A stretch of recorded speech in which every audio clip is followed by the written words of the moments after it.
Ayan. Hello mga kabos. Mga kabos, meron lang akong isi-share sa inyo kasi nakatanggap ako ng Gmail na MediQ.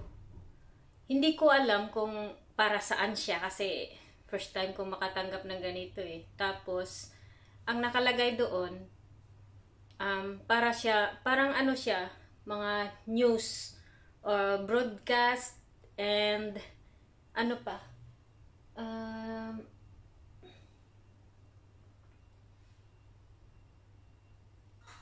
dali lang mga kabos. Ano pala siya? Media, news, at saka broadcast. Yun yung nakalagay niya. Tapos, para malaman yung mga kabos, eto papakita ko sa inyo, ini-screenshot ko siya or screen record ko para basahin natin. Tingnan nyo mga kabos, yan yung nakalagay niya. Hindi lang ako sure kung legit ba yan or scam. Kaya nagawa ako ng video para kung meron mang nakakaalam na kung ano to, kasi may link din siya eh.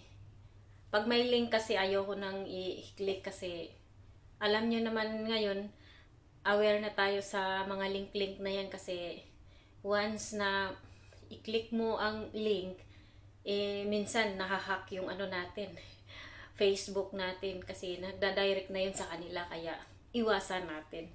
Kaya ngayon mga kabos, samahan nyo ako mga kabos na tuklasin natin to kung ano talaga to. Ito siya mga kabos, Boss Joe, your competitor social media activity report. Ayan, MediQ.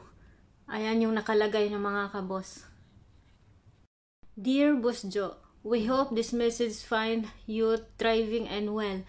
We want to you earlier announcing the ability of social media monitoring on MediQ.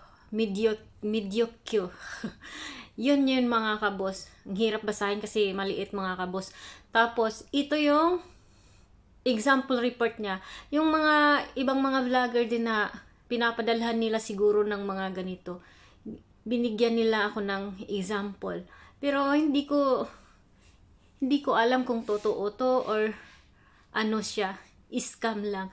Sana sa nakakita nito, may angel vlog. May angel vlog pa siya. Tapos, ayan. Tapos, ayan Chika and Holland. Puro Tagbilaran, Bohol to mga kabos. Puro Tagbilaran.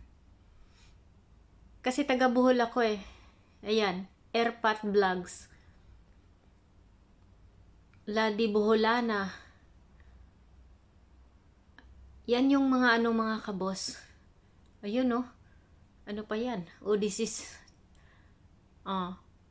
tapos yan. Ito na yung sa baba, unlock the benefits. Tapos tinignan ko, future your listing in Tagbilaran City.